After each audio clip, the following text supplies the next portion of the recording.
deficit barbell split squat.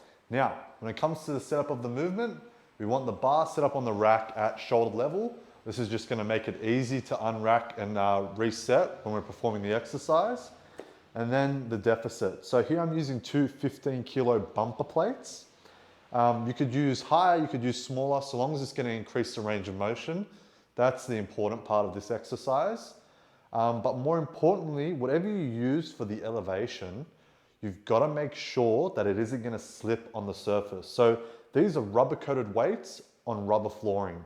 They're not going to slide anywhere. There's a lot of friction there. However, if you were to use, say for example, a yoga block on a wooden platform, which is quite common in some gyms, that would definitely slip on you and is a risky setup.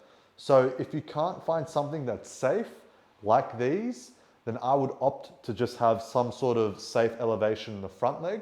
Reason being is the front leg is important, but more so the back leg, because of this horizontal force that's being applied through it, it's easy that it can slip, right? So that goes back to making sure you have the right equipment for the setup. Now, getting into the exercise.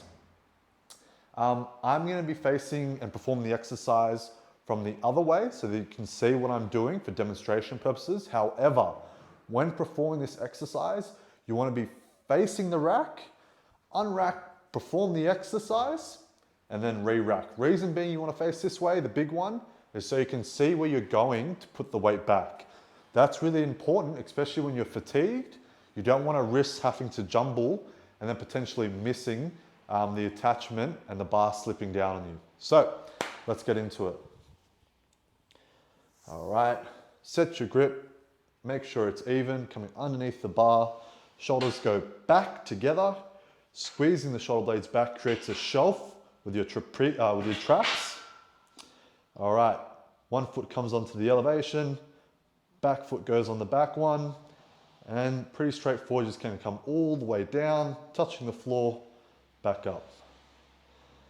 Again, the elevation makes it harder because you've got more range of motion to work with. Once you've done one side, give yourself a couple seconds and then set up and perform it on the other side.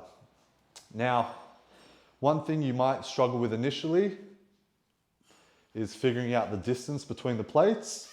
What I would recommend is perform a static lunge first without the bar and see if they're in the right position, and then perform it with the weight. So do a warm-up set and then go from there. All right, any other issues? Main thing being pushing through your midfoot on that planted leg and making sure it's doing the majority of the work. The back leg is just there for stability. And make sure that you keep good posture whilst performing the exercise. Don't allow yourself to slouch and compensate, especially with a bar on your back.